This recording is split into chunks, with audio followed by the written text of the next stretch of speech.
And we're back. I'm Milky Mills, and this is the lesson plan. DWI is not here with me today, but I'm going to introduce our next guest, and we're going to get right to it.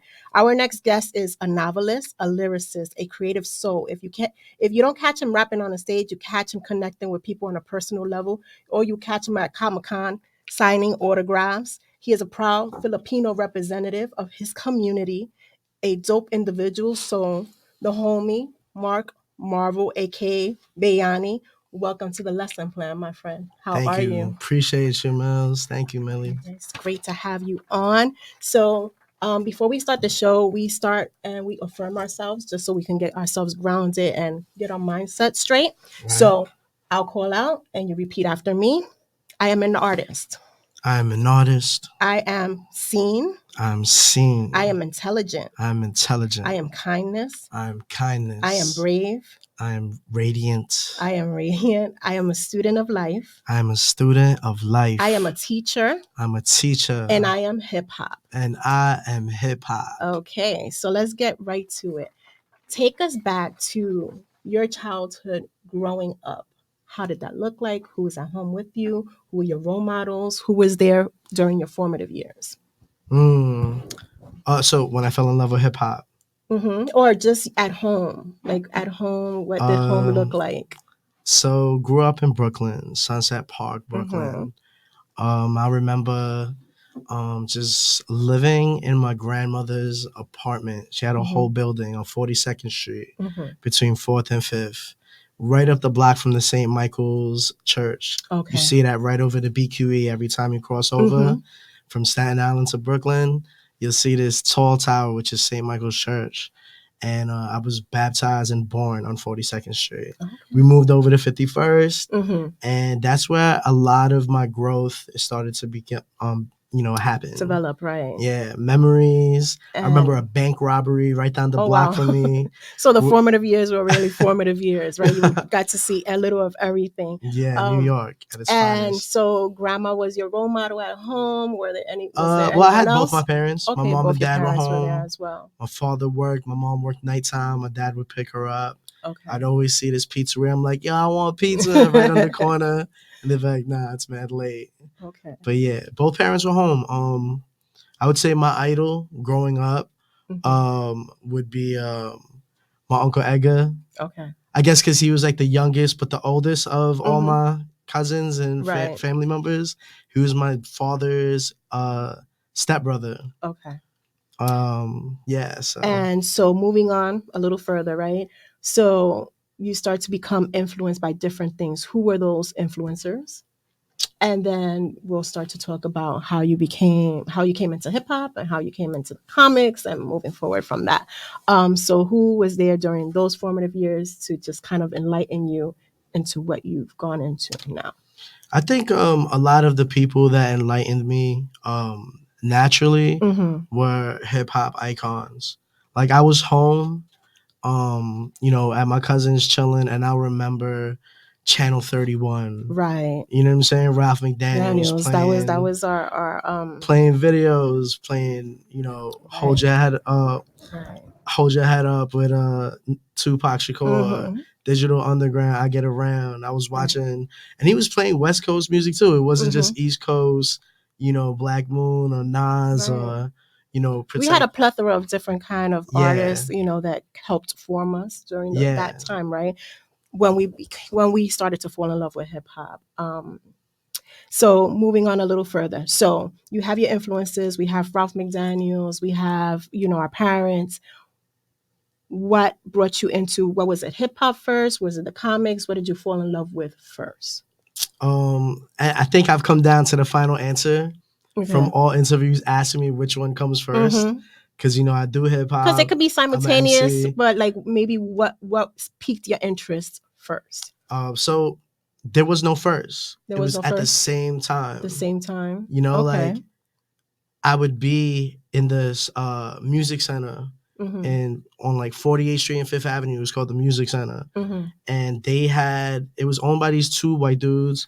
And they had this, they had a girl that worked for them, Robin Spree, and this kid named Billy, who looked Filipino, but he was Japanese and Puerto Rican. Okay. So these would be the people I'd come into contact with while looking for, an album, like a Mobb Deep Infamous album, Right. and then I would be looking at the comics rack right there, Mhm. seeing the comic books that were latest for the week, Okay. So both of them at the same time, I would So have to have, simultaneously you fell in yeah. love with both. Okay, so we're gonna push it a little further. So on the glow up, this part we call it the glow up because that's when you start to kind of form yourself. So what were specific maybe comics, books, or anything that was like, okay, that speaks to me. This is me. This is how I'm going to start moving into music, comics. So a Um, I- specific artist, possibly books, possibly comic books. yeah, so I would say for the glow up, what really made me do it was the device. There Mhm. was a device of a karaoke machine. Okay, Now I know people karaoke. be like, "Yo, No, Asians." There's karaoke is gonna be kind of one Asian dope. kid in the crew that probably will smoke the mic on a karaoke Karaoke. night. But I was doing hip hop stuff. Uh-huh. I was grabbing my tape deck instrumentals, side B's, Mhm. and flowing the instrumentals and switching it from tape deck A to B, Mhm. and recording on a 90-minute Maxwell. And then, with this device, and it's funny because in the comic book it takes form Mhm. where it elevated me. It Mhm. made me find my voice Right. as an Asian kid in a predominantly Latino neighborhood. Mhm. So I'm growing up amongst Puerto Ricans, Right. Dominicans, It's a melting Mexicans, pot. right? It's a melting And pot, and you were finding your place. right, it helped me find my voice. That was the most important thing. Okay. Um, is there any book or any comic in particular that you would tell other students of the craft to either listen to or go out and buy that comic book or whatever it is that I, helped you? I think what made me fall in love with comics again, there was like a drought in the 90s where comic Mhm. books, and 2000s where comic books wasn't really selling or even appealing, Mhm. until the movies came. And so for me, around like 20, I would say around 2011, 2012, I started frequenting a comic shop called Comic Book Jones in Staten Island. Okay. This is in my transition from Brooklyn to Staten. And in this comic shop, they had a little lounge area.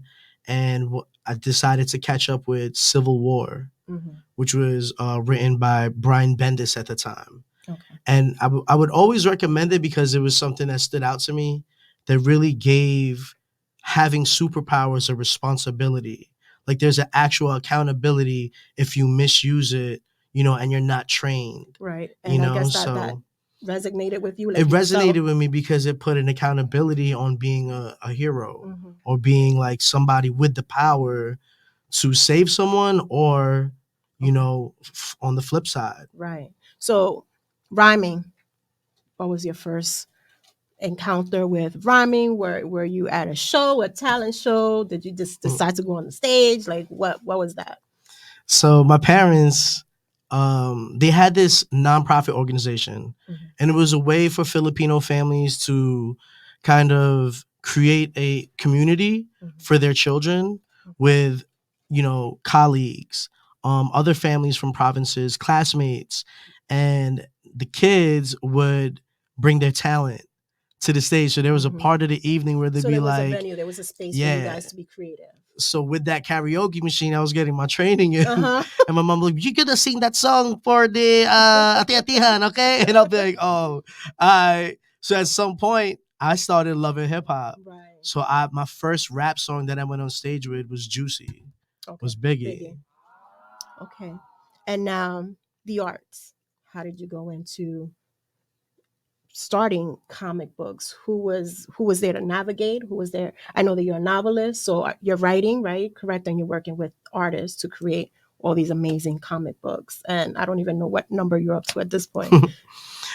So it all started as a kid, like just wanting to do the same thing or create something of our own, imagination of our Mhm. own that relates to our persona and our interests, Mhm. from like Marvel Comics. But at the time, Todd McFarlane had led a whole movement of Jim Lee, Rob Liefeld, Jim Lee being, he was doing X-Men, Todd McFarlane was doing Spider-Man, Mhm.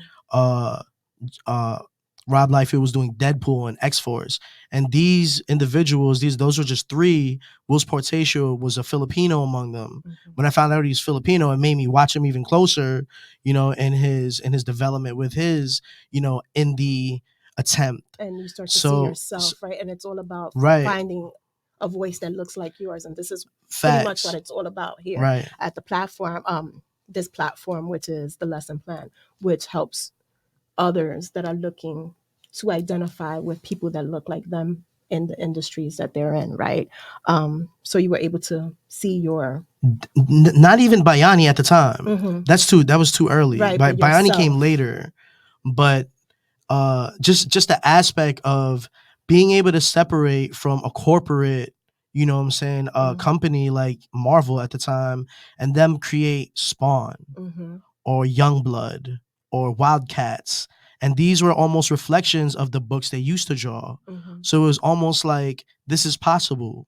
You know what I'm saying? You could tell the story from your perspective, from your imagination, your originality, and make money off of it. And they became rich. They were superstars at that time. Making a living off of something that you love and you're passionate about, and you can identify with, and others that look like you in that field. So we're going to dig a little deeper. What does mental health look like to you? Because we're at a time where we're constantly moving about. We have to check ourselves, right? We have to check our mental health because it goes collectively with our physical. What are the different tools that you utilize to kind of stabilize yourself and keep going?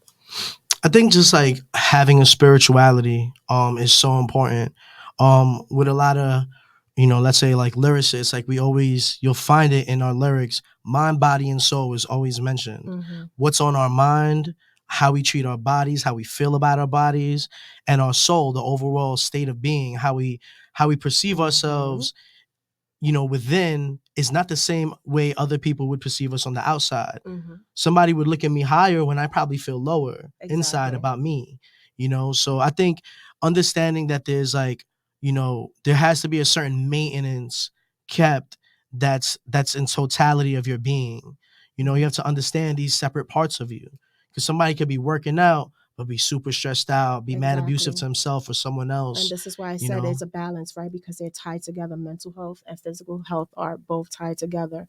And as you said, you can see someone and they can look a certain way physically, but mentally they might not be at the same level. And it's about balancing that out and sharing those tools that we utilize in order to balance ourselves out, because we need to be able to push forward, right? For ourselves, for others, but we have to check ourselves first. So thank you for sharing that. As a student of life, right? We're constantly learning. What is something that you would like to learn more about?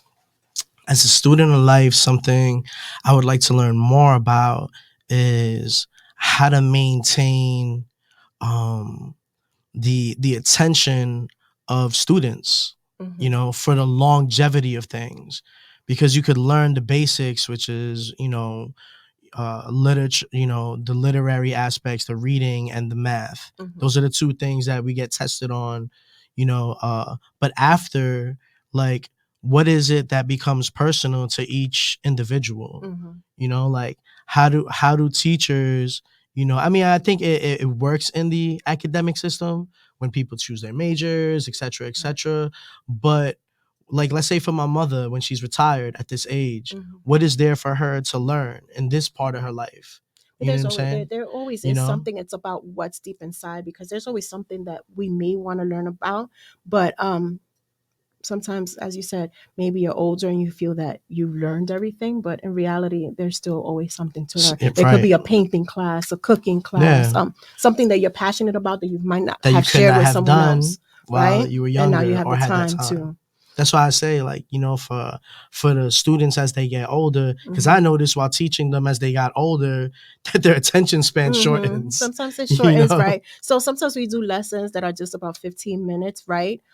Just so that they can be hands-on for the rest of the 30 minutes of class, because it's 45 minutes or whatever. So we do 15 minutes, 30 minutes of work, just so that you have your hands on and you're using all your senses, hopefully. So that you're learning and adapting and engaging and doing all those different things. Community work. How do you involve yourself with your community? I know you're very passionate about the Filipino community, which is your community. How do you engage, and what are the different things that you do with your community? Well, I feel like I've done a lot of focus in trying to teach the community our history to a Mm-hmm. degree, but I know at some point my knowledge isn't full historian level, you know. Mm-hmm. So like I like to teach them an aspect of fun, you know, something that shows your perception Mm-hmm. of the things that we're learning and how it could kind of go into your life now. Mm-hmm. Like there's an aspect of decolonization as you search your history, Mm-hmm. where you're like, wow, there's more to just being an American Yes. Filipino. Like you learn like, oh wait, but the history tells me, you know, like that the system that this, you know, country's founded on changes and This is the and how you perceive it, and you be like, wow, like so I have to decolonize certain things in order to get to the original part of me. And the funny dynamic is, you know, our parents or my parents were ones that did try to have me speak English way more like with Mm-hmm. no accent, Right. so they wouldn't speak to me in my language Mm-hmm. in the beginning, you Right. know. So you just see like the dynamics of generations and what they focus on change. And this is an ongoing discussion here on this show, and I think everyone's come to the same sort of realization that as we get older, we start to find out more about ourselves, our culture, our communities, and we have to hold on to that, because as children start to get older, if that becomes lost, then that history becomes lost. Right. And we have to empower ourselves and empower them to keep those roots. Right. You know, even if they're frowned upon, which they shouldn't be, but we have to be able to keep our roots and keep our history and keep our oral traditions going. There's It's a very important. there's a Filipino revolutionary writer named Jose Rizal, Mhm. and he had said, you know, for a person to not know their language, they're like a fish out of water, you know? And it made me look at it in a funny way too, because originally, you know, my understanding for the word Bayani Mhm. wasn't in that full fruition of the word. The context. I didn't know where it came from originally Mhm. when it was first brought to my attention. And while writing Bayani, I dived, you know, And can you give deeper us a into that. definition of what it is and what it is to So you? Bayani now, because you had titled me Mark Right, Marvel Marvel. in Right, the that was the beginning, original. and that being a stage of my artistry where I was kind of fusing And comic books and hip hop. transitioning. So I was Mark Marvel in the Right. totality of a universe and my affinity. Mhm. And so in becoming Bayani, the word means hero in Tagalog.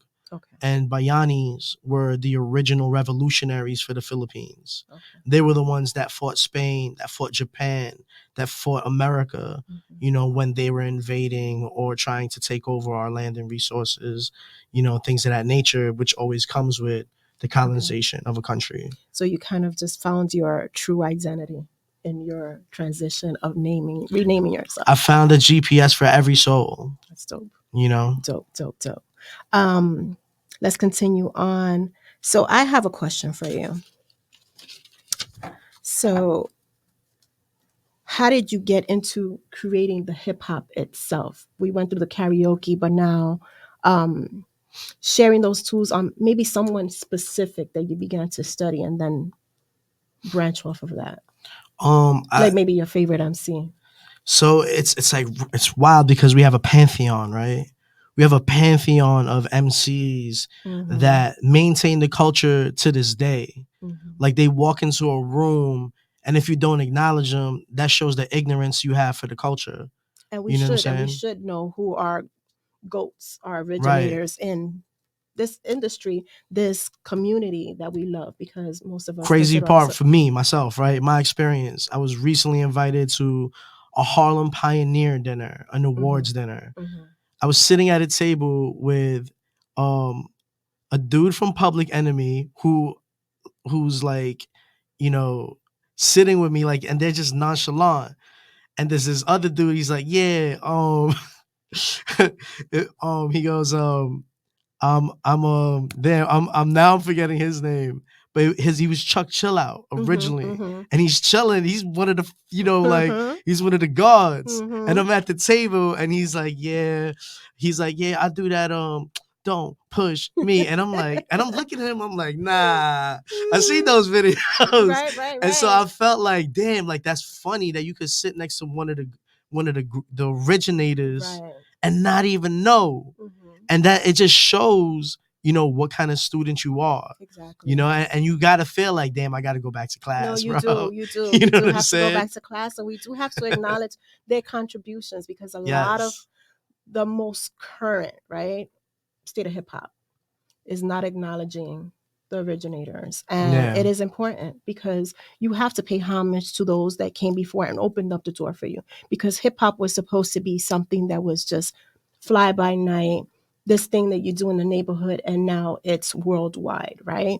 And we have to know where it comes from. Right. It's about doing the work, and But and if we were to talk about the architects of Bayani, mm-hmm. like what DNA runs through Bayani, Mm-hmm. pause, it's Black Thought, right, Nasir Jones, exactly, Jay-Z, and Pun. mm-hmm. Like these artists are like my top 4. Right. And then we're gonna say top 5, Dead or Alive Jada, Mm-hmm. because he's like unlimited to the point, like right now he's just Mm-hmm. like, exactly. you know what I'm saying? It's just they god levels, Right. And when I say this, a pantheon for hip hop, you really gotta acknowledge, what I'm No, saying, we the do, level we of do, we really do have artistic divinity to still last and still be able to be to have the quoted. longevity.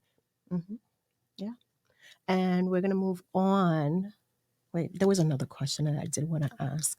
So, becoming a novelist, a comic novelist, what or who opened the door for you to be able to begin creating comics? There's like 3 doormen for that. And let's that show them some opened the love, door. right? Our mentors are very important. I would say like the person that opened the door for me was Mark Maz. While creating and journeying through creating the first book, you actually have it. You have the original number 1 of Bayani, which we have to have signed. yeah, right. Mark Maz had allowed me to table with him in New York Comic Con around 2018. Prior to that, I was visiting him in Comic Cons to say, hey, I'm having this issue with keeping an artist on the book or so. Right. What do I do? Like, how do I navigate this? I need a colorist now, and a new artist, and a letterer. He helped me organize that And are chaos. you involved with every step of the way, or as a writer creator? Yes. Okay. If I'm asking somebody that I hired or commissioned to draw for me, I have to see exactly how these pages and panels, because this is your vision. the panels and pages are coming out, because it's my presentation of my idea. Exactly. So yeah, Mark Maz would be one of them. I would say Savvy Designs plays a super major role behind the scenes.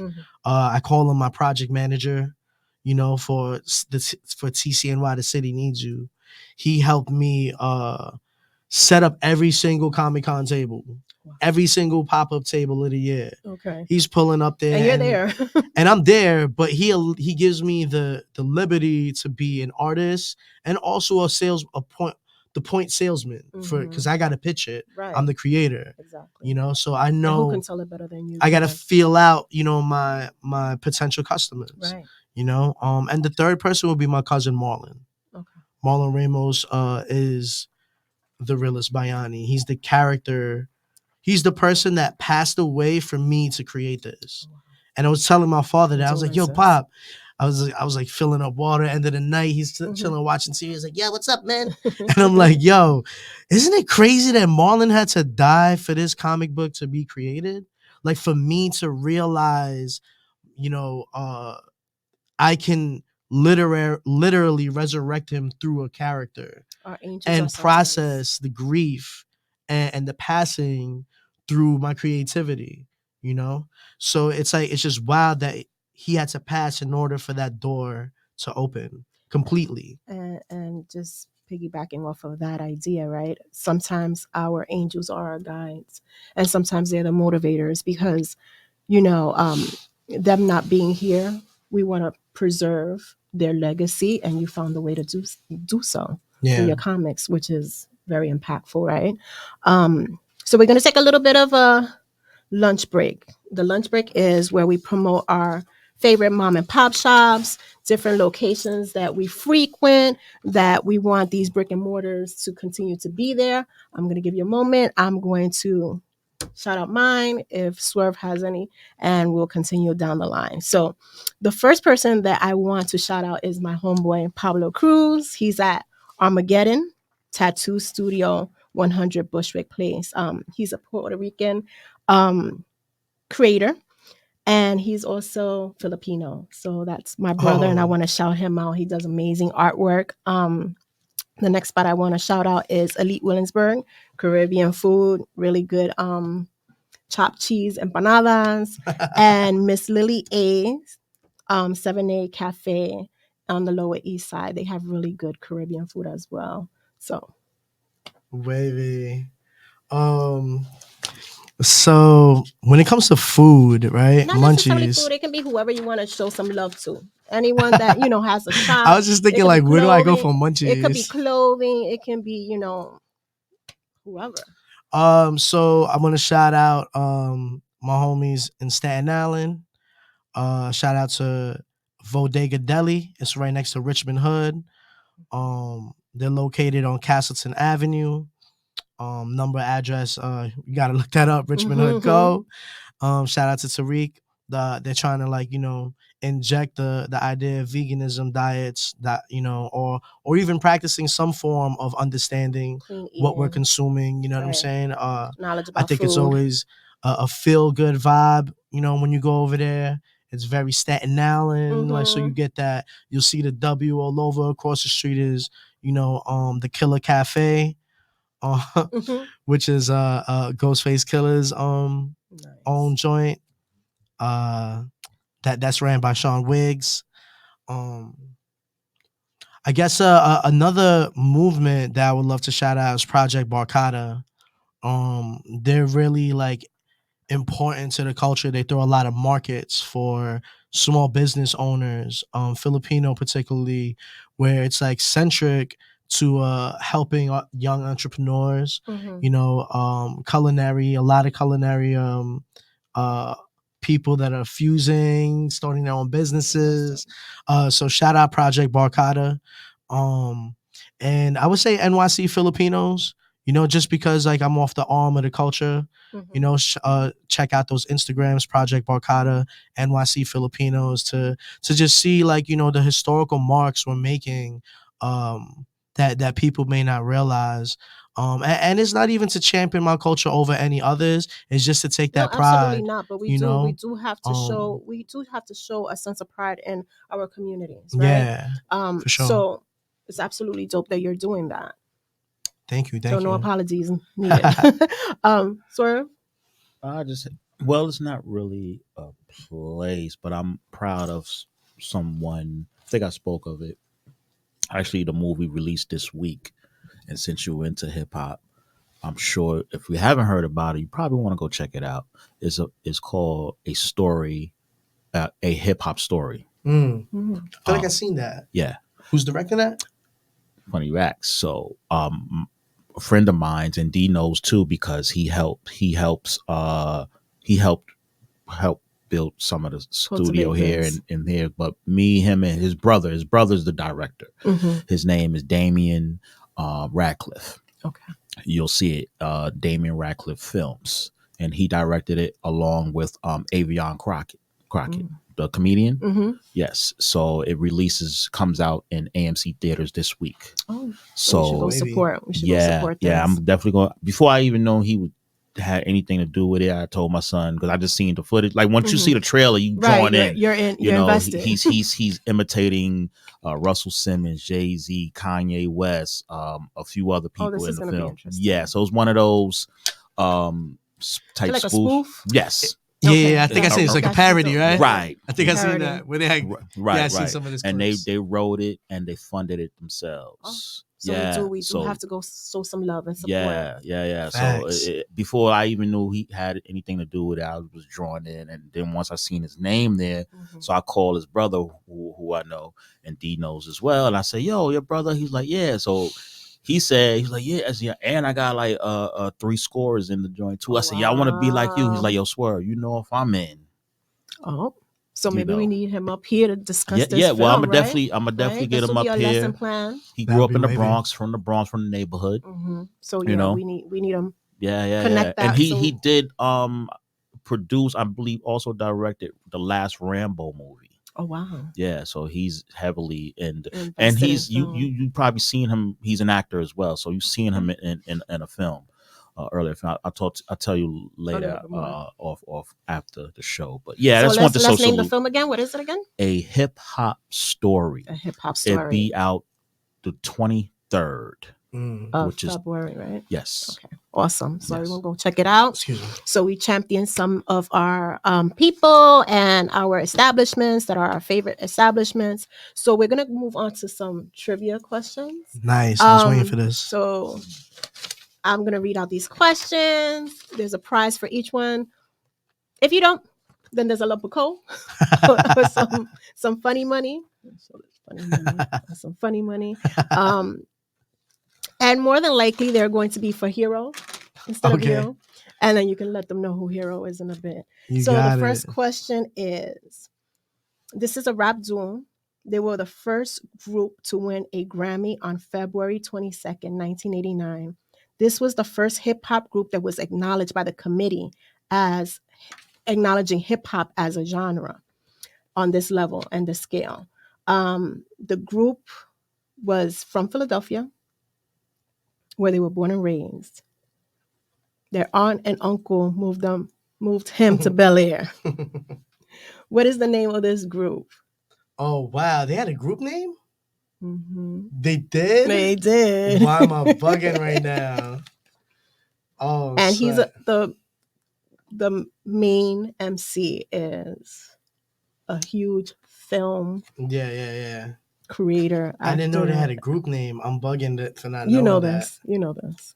I mean, I know who the artists are. It's him and a DJ. I mean, it'd be the Fresh Prince and Mhm. Jazzy Jeff. There you go. But they First had a duo prize. name, or Yeah. Jazzy Jeff and the Fresh Prince. oh, okay. So that's your first prize. I don't know if you want to show it to the camera. Oh, okay. That's for Do I get to Hero. open it? Should I open Yep, it? you can open it. Oh, okay. Let's see what we got for Hero. Tony Stark. And can you tell them who Hero is? All right, so Hero is my first son. He's my son, my first boy, only boy.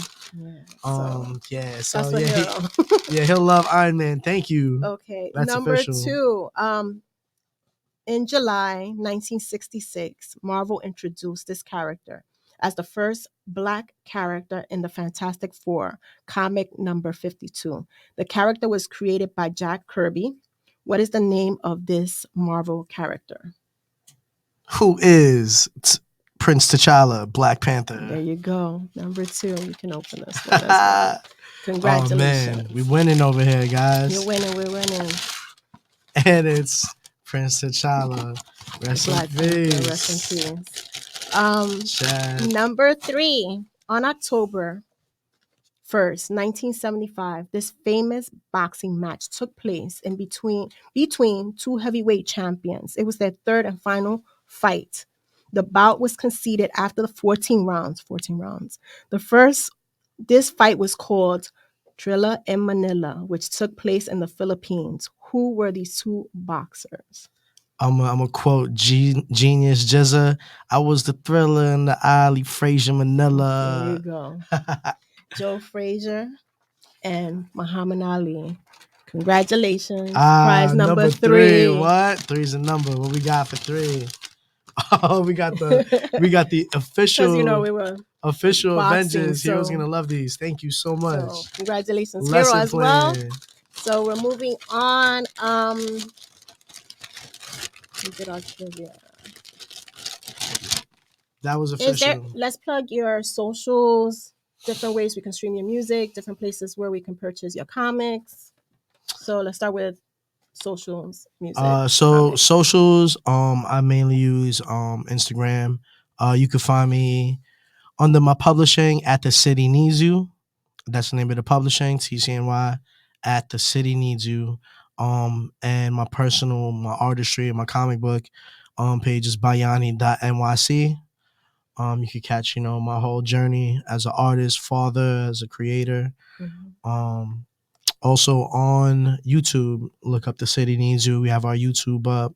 I guess on Instagram you can hit the link tree there, find all the new stuff. All the different links. Hmm. Okay. Is there anyone that you want to show some love to? Maybe another mentor or a family. It can be whoever you want to show some love to. It could be a hero. It can be whoever you want. Right, right. Yeah, I just want to shout out my best friend right now, my boy Shoe Rizzy Rap. You know, I don't get to mention it, but it's because of him that I actually rap. Mm-hmm. He used to knock on my window so we could rap over instrumentals. That's And we dope. would always go to the music center and get, Dream Team beat tape instrumentals. So shout out my boy Rizzy Rap, Shoe Rizzy, Shoe Rap, 5-1 to the casket drop. Okay, and we're moving on to what we call the final, but it's not fully the final. So this is a scenario that I like to pose. Eulogies are for those that passed, right? For their families and for whoever's just left there mourning the person. But I believe in living flowers, hearing how impactful you are now. So if you were to walk into a room, whatever room you want to walk into, whatever set of people are in there, you name them, and what would you like to overhear about yourself Mm. Um, and the impacts you've made? I guess this would be my writer skill, right? To Mhm. to look at myself from through another person's eyes. I would just love them to see the length that I would go for somebody I love. Like if Mhm. somebody like my son, he lives 300 miles away. That's like a 5-hour drive. Mhm. I get to see him, every once a month. So, like for him, I would love for him to know just how far I would go for him, Right. how much I would sacrifice to the last dollar, to the last, you know, drop of gas in the tank. I'm Mhm. riding out. Yeah, and even for people that don't know me, I think like, you know, it if I feel like God has put you in my life for a reason, like I would probably go the length, like Right, if to I love build them with too, them. Right. and not just for anybody. They gotta kind of like earn it, Mhm. and almost give me that same investment where I know it's reciprocal, Right. because it is dangerous to overpour, Mhm. for people, Absolutely. so if they do know say one thing about me, then I know my limit. Right. When it comes Right. to I think everyone allowing does. people access to me, Right. and how much I love my people's my fam, my Mhm. friends. Okay. Good answer.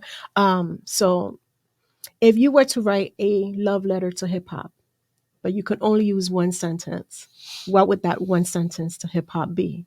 mm, I would always say just to remember where you came from and always honor the next person like they're the next greatest of all time.